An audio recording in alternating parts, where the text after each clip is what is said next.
Recently, I have been speaking to a lot of people about the theory of language and language learning, but today I'm going to be speaking to somebody who is much more interested in the practice.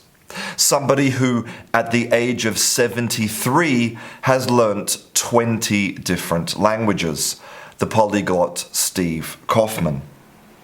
In this interview, we talk about language learning and making mistakes and why you should learn English. I hope you enjoy this interview. Steve Kaufmann, thanks very much for talking to me. Oh, I look forward to it. I had a look at your enthusiastic videos teaching English. They're great. Thank you very much. I have a lot of enthusiasm for the English language. Good. Yeah. So maybe for people who don't know you, right? Maybe introduce yourself a little bit and talk about like who you are and what you do. Okay. So I'm a 73-year-old grandfather, and for most of my life I was in the lumber business. I was originally in the Canadian Diplomatic Service, and I got into the lumber business. But over the last, say, 10, 12 years, I've become very interested in the whole subject of language learning.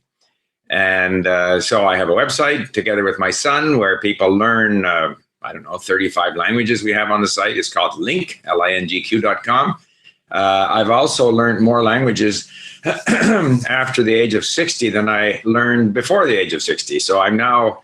I was working on Arabic and Persian, which would be number 19 and number 20. Not that I speak them all fluently, but quite a few of the ones that I've learned since the age of 60. Certainly my Russian, I understand, very well, and I communicate with mistakes, but fairly comfortably. So I'm a language keener, let's say, and so that's. So how many?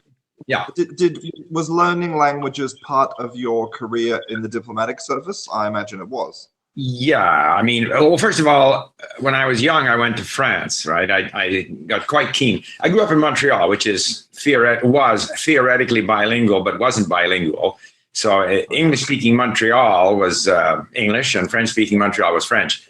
That has since changed. But I became interested in French, even though I didn't really learn it at school. And then I went off to France for 3 years. I studied at university in France. So everything was in French, right? So that got me going. And then with the diplomatic service, I was sent to Hong Kong because in those days, the Cultural Revolution was going on in China. So I was sent to Hong Kong to learn Mandarin Chinese. Subsequently, I served in Japan. So I had quite a bit of exposure to language there. And then I just continued from that point, so to speak. Okay. So maybe you could say that your interest in languages is I don't know, something you've had for most of your life. Oh yeah, absolutely. And the thing about it is, once you discover that you can do something, then you're motivated to do more of it. It doesn't matter whether it's sports or music or anything else. So I think a lot of people who are struggling with their first, second language, they don't really have this sense that they can become fluent in another language. Once you do one language, then you're confident now that you can do it again. And in fact, I think we can all learn 5 or 6 languages more. No limit, really. Yeah, well, that's something I wanted to ask you about, because obviously you're in the industry now of not just language learning, but language teaching. Mm-hmm. And I wondered, what is your general opinion of the world of language teaching? I think most of language teaching has it backwards. Okay. That language teaching is based on instructing people in the language, mostly. So here's the language, and here are the sort of fundamental structures in the language, grammatical issues in the language, and the teacher will teach those, and then there will be exercises on those, and then the student is supposed to be able to reproduce those structures in the language correctly. And that's a very difficult thing to do. That's getting it backwards. My view is that we should expose the learner to a lot of the language through listening and reading, through content that gradually gets more difficult, through a lot of repetitive listening and reading, so that the language kind of washes over the learner the learner now has some experience with the language, so that if then the learner looks at some grammatical explanation or some grammar tables or whatever it might be, at least they have a chance of understanding what this refers to. That doesn't mean they're going to be able to reproduce it, because reproducing stuff correctly is a matter of habit.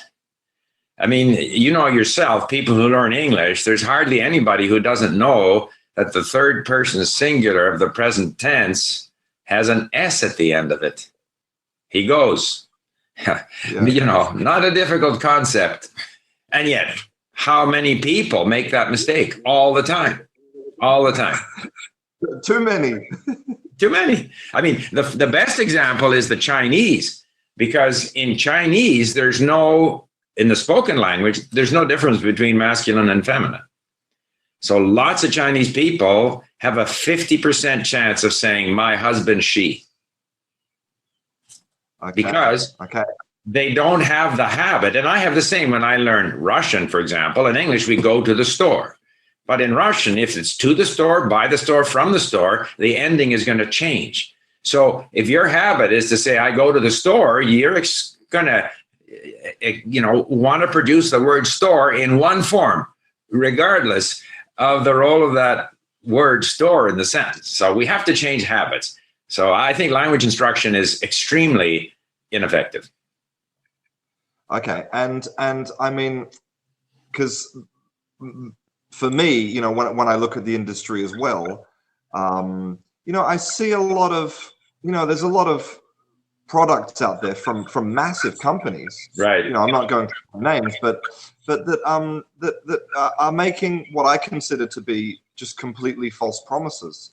Like learn a language in 5 minutes a day, fluent in 3 months. This kind of thing. I mean, what is your? Because I mean, obviously you've learned a lot of languages. So, yeah. So how do you feel about that aspect of language learning? Well, several thoughts. First of all, you're absolutely right. I mean, and I have lots of books. I buy lots of books on language learning. Teach Yourself, Colloquial, Assimil, which is very popular amongst certain language learners. And they say things like, this book will take you to B2 in the language, or you will master such and such. Or they'll say, in this lesson, you will learn how to, negotiate the train station. But that's not true at all. That's not true at all. It takes a long time, because language learning is a matter of getting used to a different way of expressing things. You actually have to train the brain in these new habits, and that doesn't happen quickly. It happens over a fairly long period of time. But there is one other consideration, and that is, I think, one of the most important things in language instruction is to motivate the learner. Because if the learner is motivated, they will go out and do all kinds of stuff themselves to learn. And so when I watch your videos, what I come away with is, some of your explanations might register, might not register with people, but those are English learners. So your videos are all in English, which is great, number one, because to get grammar explanations, in your native language is kind of useless, because you won't remember the explanations. And the second, but the biggest thing of all is that there's so much enthusiasm.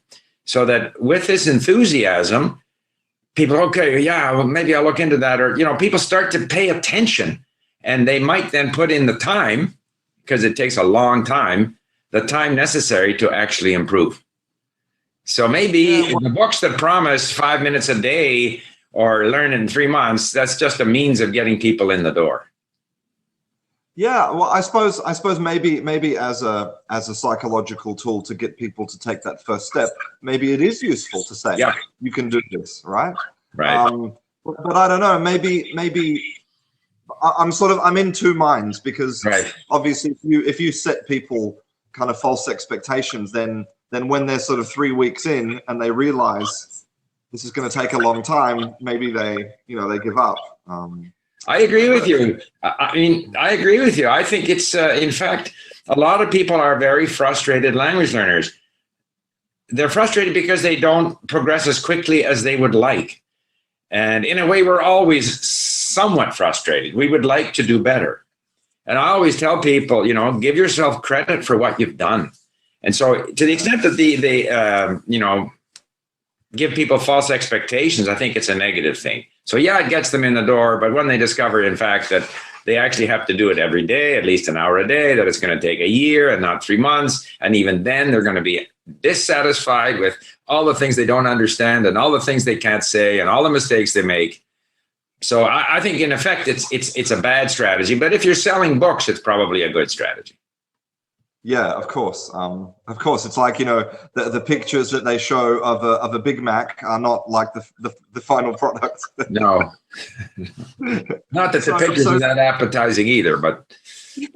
No, true, especially if you're vegetarian. Oh, I see. Okay. So I'm at the moment you said, I think you said that Persian was language number 18. Is that right? 20. Language number 20. So to be perfectly honest, the internet is full of these videos of people who claim to be, polyglots, who say that they speak sometimes a ridiculous amount of languages, like they speak 35 languages, right? And then my favorite is when they take these people, and they put them with a native speaker of that language, and the native speaker has no idea what they're saying, and they can't even answer basic questions. And I think there's kind of a myth. There's a mythical person out there who sort of is fluent in like 30 languages, but I think as you said before, you're not fluent in all of them, right? I mean, because we're running into limitations of the human brain and also of time, because to maintain that many languages is kind of impossible, really. I watched a video recently on YouTube of a guy who works in the UN as an interpreter, and he only spoke, I think, 6 languages. Well, only 6 languages. And he said that, just those 6 is like a full-time job. He has to read newspapers every day to keep up with the culture. He has to, have conversations and listen to stuff. I mean, it's a full-time job, right? Right. No. No, I don't think it's a full-time job. You have to be realistic. So, certainly I can easily switch into French, Japanese, Mandarin, Spanish anytime without missing a beat and have my conversations. I'll make mistakes in Spanish, fewer mistakes in Chinese. If you're Chinese, you can't make mistakes because the grammar is very flexible. But but then when you get into, say, German, Swedish, Italian, then I make more mistakes. I struggle a bit more. Russian, I have really good comprehension, but I hardly ever speak it. But I could switch into conversation. So my top 10 languages, I can switch into talk with mistakes, no problem. Once I get beyond that, I have, banked a bunch of words, vocabulary in my brain, but I would need a little time to kind of refresh it. Now I'm going to Ukraine second half of May, and I'm going to do a little bit of work on my Russian and Ukrainian. I have some other reasons for going there. But the more recent languages, like I would say the last 5 languages that I have learned, it's more like language tourism. I'm kind of curious about those languages. How do those languages work? So I spent some while learning Greek. Then I went to Greece. I was able to speak Greek while I was in Crete and in Athens. Now, somebody came at me in Greek. I don't think I could say a thing. Similarly with Romanian. The Persian and the Arabic, Persian is actually quite a lot easier than Arabic. So Persian, I'd have an easier time. Even though I only spent 3 months on it, it's actually quite easy. But Arabic is very, very difficult. So I don't claim to speak those languages, but I just have a sense of those languages. But it's not lost. Like, I don't worry about maintaining my languages, because if I ever need to go back and refresh them, I refresh them. And the advantage in Link is that I have so many resources, so many, we have this series of mini stories, which I think are very useful for kind of nailing down the grammar of a language, because there's so much repetition of very high frequency verbs, repetition of sort of fundamental structures in the language. So I can go back to those, refresh, and then I remember what I was doing. So between what I have as sort of in reserve in my brain and what I have in reserve at Link, I don't worry about refreshing my language. If I'm going to be, if I'm going to be talking to someone in language X, then I will refresh a little bit ahead of time. That's all. Okay. Not an issue. So like, and I should add, by the way, I should add that there are people whom I know in the polyglot community who are genuinely very fluent in many languages. Richard Simcott from Britain is genuinely fluent in, I don't know what the number is, 30 or 40. Luca Lamporiella is genuinely fluent. I have spoken to him and he has excellent, okay, he's Italian, so Spanish, no big deal. French, no big deal. His German is phenomenal. His Chinese is good. His Japanese is good. His Swedish is good. So yeah, there are some real polyglots out there. Yeah, no, look, I'm sorry if I sort of wasn't clear. I mean, Yeah. I'm not saying that polyglots don't exist, Right. but I'm saying that you know, of course, there are people, you know, throughout history who have spoken many languages, but I think that there's maybe people have this idea that it's sort of something that, I don't know, that it's almost like a, well, obviously, so let me try and expand my thoughts. So, you know, the FSI who Right. teach languages Right. to people, you know, they said that the more that you know about languages, the easier it is to learn another language, like you said before, right? And so, you know, the polyglots who learn different languages, they sort of have an intuitive understanding of what questions to ask to sort of get the basics of a language. And as you said, maybe, you know, some languages have similar vocabulary because they come from the same language family. So you have, you know, the more you learn, the more you know, the faster you learn, right? Yeah, absolutely.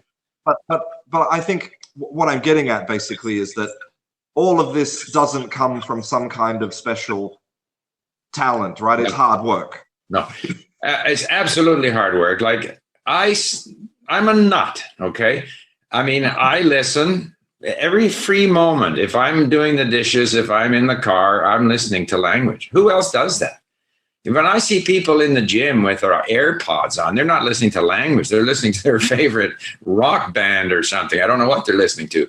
So yeah, it takes a commitment. But I mean, there are people who, I don't know, who make model sailing ships and put them inside bottles. And I would never do that.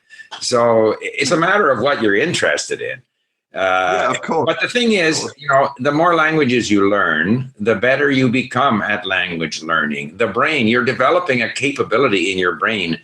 Just like if you have never played any sport and you pick up a new sport, you won't be very good at it. But if you play tennis and then you want to take up, I don't know, soccer, and then you want to take up something else, the more sports you play, the better your capability of learning a new sport. And I think it's not a matter of a special talent. This often comes up, and I point out that in certain countries, many people speak several languages, say in Scandinavia or in Holland or in Germany or in Singapore, or I gather in South Africa or many places, people naturally speak 3 or 4 languages. I don't believe those people have some kind of a language learning gene in their ethnic makeup. I don't believe that. So anyone can, with use, develop in their brain the capability of learning 1, 2, 3, 4, 5, 6 languages. But they have to be interested and they have to put in the work and the time. Yeah. So, well, I'm curious about, because I agree with you. I think that motivation motivation could be everything, right? Could be the most important. Absolutely. Thing. Absolutely. And that's what I liked about your videos, by the way. I think they're very motivating for people.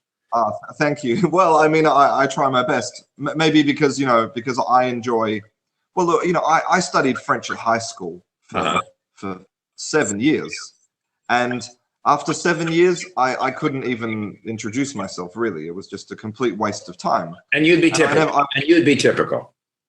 Yeah, exactly. And it upsets me to think that right now, all over the world, you know, we're pumping out hundreds of thousands of students from language classes, and they're just completely ineffective. It's a waste of time. Right. And you know, we have to do better. Right. Agreed. So I'm curious, like what apart from your sort of maybe natural interest in language, what do you think would be a good way for people to get motivated to learn a language? You know, what would be some advice that you might? You know, first of all, we take the case of English, which is different than all the other languages because English is the most useful language in the world. You know, if you sit on an airplane beside someone from Brazil, Japan, Kazakhstan, whatever, the greatest likelihood is that the common language will be English. So therefore, a lot of people want to learn English, not because they're in love with English or American or Australian culture or anything. It's because it's something they have to do. Their employer told them to do it. They feel they get better academic opportunities, better professional opportunities, and so forth. That's English. So, however, a lot of people who study English, because they aren't that intrinsically motivated, they don't do very well. They just kind of go through the motions. With the other languages, you know, it's interesting. People are interested in Japanese because of anime. People are interested in Korean because of Korean drama. Some people are interested in German rock music. I have no idea what that is. But so those are the people who learn. It's because they have a motivation. My interest typically is history. So I want to read about, or even I like 19th century literature. So Russian, I wanted to read, you know, Tolstoy, Dostoevsky. That makes me a bit of an outlier today, but those are my interests. So yeah, there has to be that, or you have a girlfriend, boyfriend, you know, family member, whatever, grandma who still speaks the language of the old country, and you've got to learn it. So there could be any possible motivation, but the motivation is what drives it. And I would add, what people should look at is, you know, there's an expression in French called l'appétit vient en mangeant. So that we acquire the appetite while eating. So at first you may not think you're very motivated, but once you get in and start doing it, and especially if people can have some success, because success feeds motivation. So that's another reason why traditional language instruction is so bad, because you're asking people to do something that's intrinsically very difficult. To try to understand theoretically how a language works when you have no experience with the language. Our emphasis should be on comprehension, gaining experience with the language, hearing a lot of the language, and then slowly introducing some concepts about the language. And people will say, oh yeah, right, I was wondering about that myself. And then if the student is curious about some aspect of the language, they're far more likely to learn some of those details of grammar. But we don't do that. In typical language instruction, it's made very difficult. So we basically demotivate people. And so there's never an opportunity for that appetite to arise, you know? Yeah, well, it's a really interesting expression. I like the concept, and I agree. Yeah, I think people need those small wins, right? Even if they just go to the supermarket and they can, I don't know, they can buy bread. They're like, but so, because something you talked about before, you talked about, you know, some of your languages you can communicate, but you make mistakes, and I know that, you know, a majority of people who are learning any language, a huge barrier for them is they don't want to use it because they're afraid of making those mistakes. Right. And what would you say to those people? Well, you know, the paradox is that if they aren't willing to make mistakes, they will continue to make mistakes. In other words, in order to stop making mistakes, first of all, they have to say, I will always make some mistakes. Like I did business in Europe with Swedes, okay? Swedes, Germans, they speak English quite well, most of them, many of them. They all have their little Swedish English phrases, German English phrases, and they have the little accent. It doesn't matter at all. It doesn't matter. In no way did it prevent us from having, you know, good conversations on everything from business to social, whatever we were talking about. So that the fact that you make some mistakes is not a problem. Perfection is not the goal. That's point number one. Point number two is you have to make mistakes, and most of your mistakes you're going to correct yourself. Because there's no way that, you know, it's a bit like the mother and the child. People say, well, the mother corrects the child. That's absolutely nonsense. If the mother corrected the child, I mean, how much correction can the mother do? If that were the case, children of immigrants, say in Australia, would always speak like their parents, which they don't. They speak like their peers. And so people correct themselves, but they can only do that if they're engaged with the language, if they're speaking. So if you're hanging back because you're afraid of making a mistake, you're going to continue making mistakes. And you just have to go with it. Something in your instinct says that you should say it this way. You say it. Eventually, you'll start to realize maybe that's not correct, and you'll correct yourself. But you got to let it all hang out, basically. And that's a hard sell because Yeah, people don't want to do that. People are, children are not inhibited. Children don't mind sounding childish, but adults don't like sounding childish. So that's the problem. Yeah, and it's a funny thing, isn't it? I think anybody who's tried to learn another language, that you sort of definitely go through a phase, where it's frustrating because you're a smart person, you're an intelligent person, but basically you can only talk like an idiot. Yeah, that's right. And most people don't like that. Yeah, but as you said, yeah, you have to go through that, and that can take a long time, right? And then you get through and well, the other thing too is that I'm a big fan of focusing on input and comprehension, because the worst situation is when you don't understand what the other person is saying. So in a way, it's worse to be able to say a few things and then stand there and just not understand what's coming back at you. If you understand what the other person is saying, native speakers say, and you struggle to say whatever you want to say, you have a limited range of vocabulary that you can use, you piece together something, at least you're in the conversation. But if you don't understand what they're saying, you're basically nowhere. And if you have good comprehension, you can access movies, you can read books, you can listen to audiobooks. There's so much more you can do. So the focus should be on comprehension and input, so that when you go to speak, at least you have a chance. At least you have some passive vocabulary that might activate. But if you start speaking when you have nothing, you're very vulnerable. And I think that's, for me, that would be discouraging. I typically wait until I have a certain level. Now, with our mini stories at Link, I have found, because there's so much repetition in these stories, I found that I've started speaking sooner. So it's quite an interesting phenomenon, these mini stories. I think they're amazing. I'm now, for example, I'm going to Russia, and I'm going to be speaking Russian and Ukrainian. I'm going to Ukraine. And I continue to make mistakes in my Russian and Ukrainian. So I'm now, even though I have quite a large vocabulary in both languages, I'm focusing in on the mini stories, and I'm saving phrases, I'm reviewing phrases. I'm trying to increase my ability to notice what's happening in the language, so that those things might become a habit for me. Because it's one thing to understand in theory that there's different case endings, but when you go to speak, the English takes over. Or most of my languages, even Japanese, the word doesn't change. I go to the store, from the store, by the store, at the store, it's all the same, but not in Russian. So while speaking, to actually get it right, it's a lot of work. So let's imagine that tomorrow you are going to start learning a new language. Right. What's your language learning process? Well, I did it now for Arabic and Persian. Okay.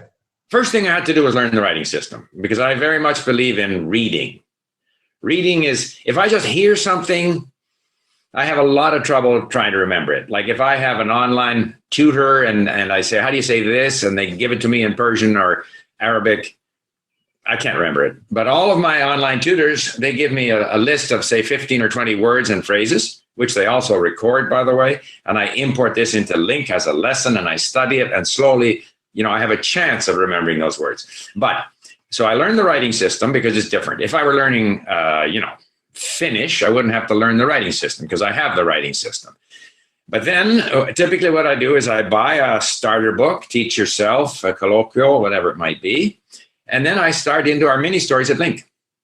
And I listen to them so I do lesson 1, and it's like 3 or 4 minutes long, and it's in 3 parts, sort of, John went to the store, he did this, he did that. And then I went to the store, and then did John go to school? No, he went to the store. So you have 3 sort of segments in these little mini stories, and there's so much repetition. And then I listen to them often. Like I'll go story 1 through 5, back to 1, 5, 6, 7, 8, 9, 10, back to 1. And I've listened to the, lesson 1, 2, 3, 4, 5, 30, 40 times.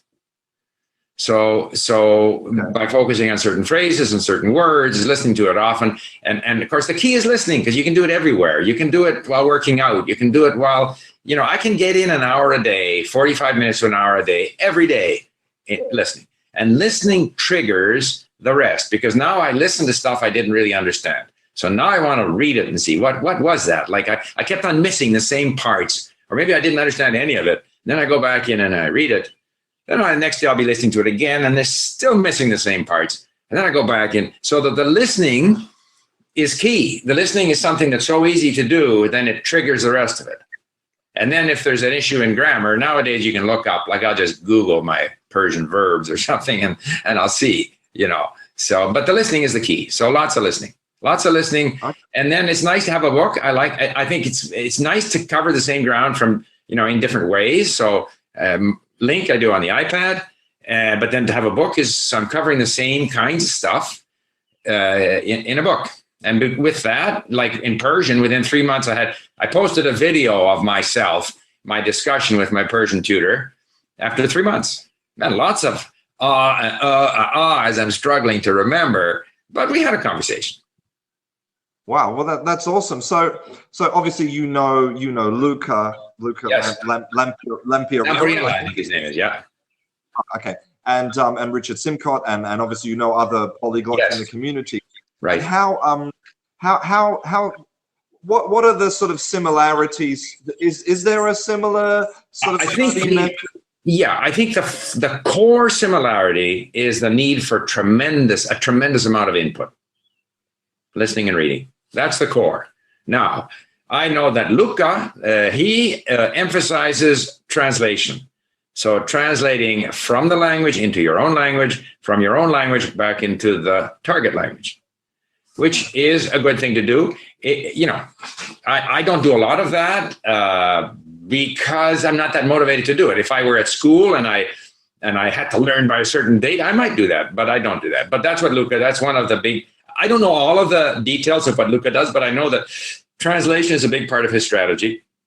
I know that Richard Simcott likes to go to language schools or language classes.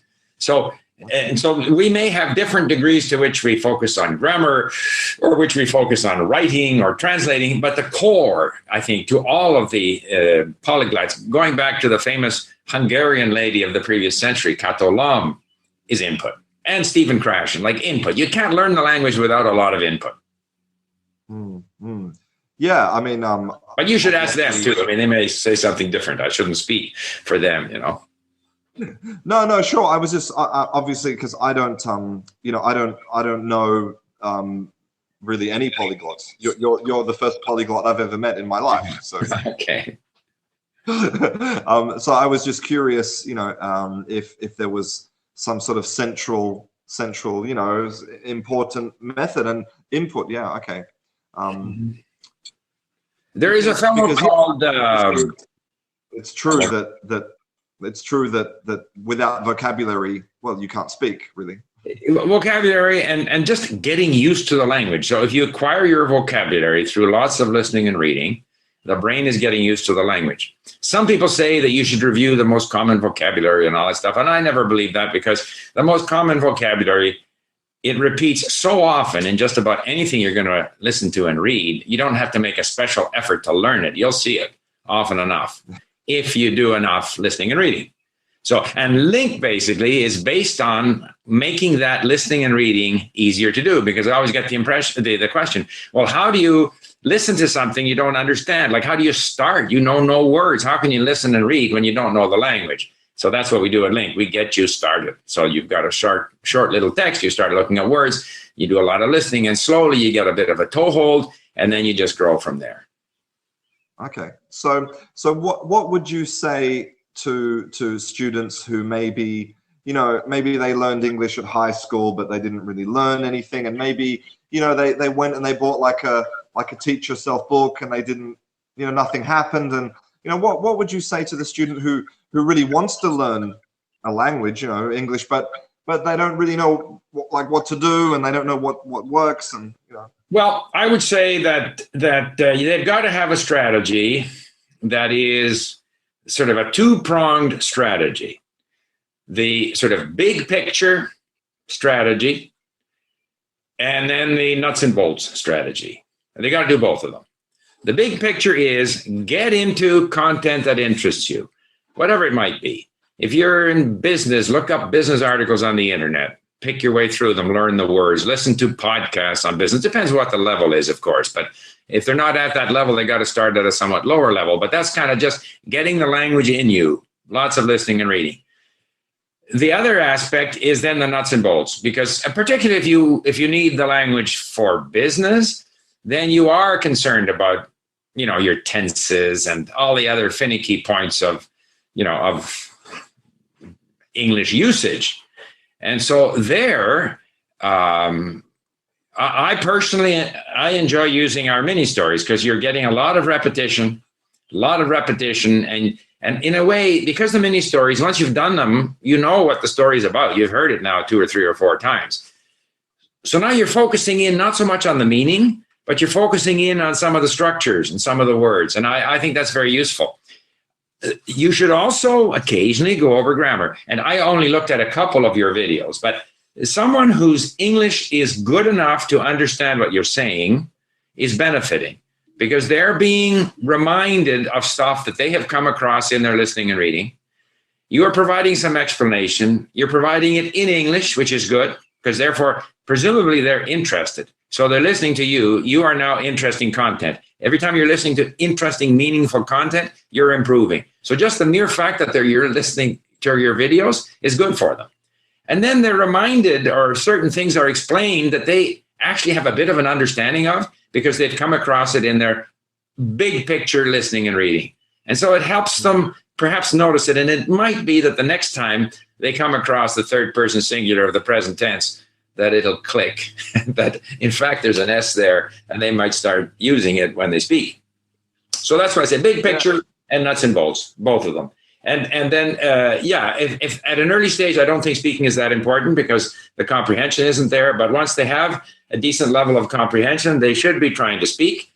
And, especially if your learners are, say, from Asia, don't sit in a room with 5 other Japanese and speak because you're picking up on all of their mistakes. You're better off to have fewer interactions with native speakers online or whatever. And as I say, and get the tutor to send you all the words and phrases that you had problems with, gaps, whatever, and then go over that and really focus in on the language rather than sitting there with 5 other Chinese or Japanese. I mean, there's nothing wrong with doing that, but it's not something I would do. I just think it's just, you're not going to progress that way. And then when you do speak, don't worry about it. Just go for it. Just let it all hang out. Trust your instincts and just go for it. That would be my advice. Well, I think that's that's solid advice, right? It's about using the language, to sort of, to basically use the language to interact with things you're interested in rather than treating the language as just sort of something to study, right? Right. I mean, it's what you sort of mentioned before. It's like a catch-22 because, as you said, if people are able to absorb content at my level, for example, if they can watch my YouTube videos and understand them, then they've already done really well, right? So there's sort of there's this question of that point where you start at 0 to get up to being able to absorb more content. That's a tricky problem to solve on a big scale, right? Yeah, one of the good things is that most people who are learning English have had some English at school. You're not dealing with many beginners, I presume. Mm-hmm. Most people have some English. I don't know. Yeah, I think you're probably right. I think, there are 1.5 billion people learning English every day. So yeah. But I think, if I don't know any Persian and I get on a site where they're explaining Persian grammar in Persian, I'm not staying there. I'm gone because I don't understand what they're saying. But your stuff, there's so many people who have had English. So even if they only understand 50%, but then they get your enthusiasm. And it's content. Do you provide transcripts for your videos? In my experience, the YouTube automatic subtitles are basically perfect. Correct. Yeah. In fact, we should tell our English learners at Link to go to your YouTube videos because we have a web extension whereby we just click on, if I'm watching a video and I click on our web extension, that comes into Link as a lesson. So all of the text, it can't be shared. So it's just for the individual learner. We can only share in our library things for which there are no copyright issues. But they could go there. They could, so then they get the text. They can look up words and phrases. They get the audio they can take away and they can listen to more than once. I think there's real value in listening more than once. So I just thought of that right now. We should probably, maybe I'll get on our forum and suggest that our English learners should get on there and import these lessons and then go over them again. Don't not just once, go back over them.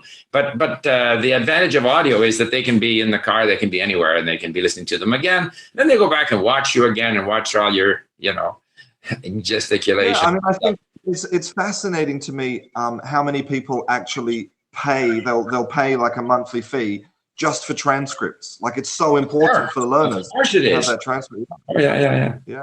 And it's something that I never.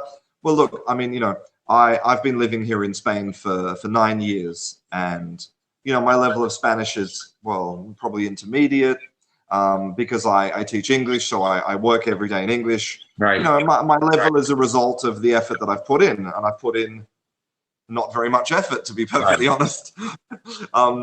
And so my experience with learning a second language is not great. It's not something I've tried to do consciously. And I didn't realize how valuable people saw transcripts. Oh yeah. Really, that. Well, the thing is, and particularly on a site like Link, where you can actually look up words, save phrases, review these. There's a bunch of statistics. The system tells you how many words you know. I mean, it's a whole learning environment, but the transcript is key. And there are automatic transcription sites. Like when I was listening to Arabic podcasts, I would put these Arabic podcasts on these transcription sites so that I can get the text. Huh. Yeah, and they're normally pretty good. Like the voice recognition is pretty good. They're amazing. They're amazing. Not so good in Arabic, but it's good enough, I guess. Yeah. Yeah, because obviously there's so many dialects, right? It must be a nightmare. God. No. I'm just dealing with the standard Arabic. So no, but it's okay. It's getting there. All this stuff is helping. Well, I think this. Well, for me, this was a fascinating conversation because I learned a lot about learning multiple languages and about how you approach learning languages, and it's interesting for me because I'm not really in the language learning community. It's interesting to see where my ideas cross over with other people's and where they don't cross over, and I'm happy to see that we see eye to eye on a lot of things. Absolutely. Get on Link for your Spanish. Take it up to the next level. Do audio. I actually did. I did about a year ago. I had an Arabic teacher, and I tried to learn Arabic, but I just didn't. It's really fascinating language for me. If I'm going to learn a third language, it would definitely be Arabic, but I don't know if I'm ready to commit the time necessary right now. Right. I mean, if you think it's hard, I'm screwed. It's not a matter of it's hard or not. It's a matter of what you enjoy doing. No, of course. That's the key. Well, thank you so much for talking. Okay, well, thank you. I enjoyed it, and good luck.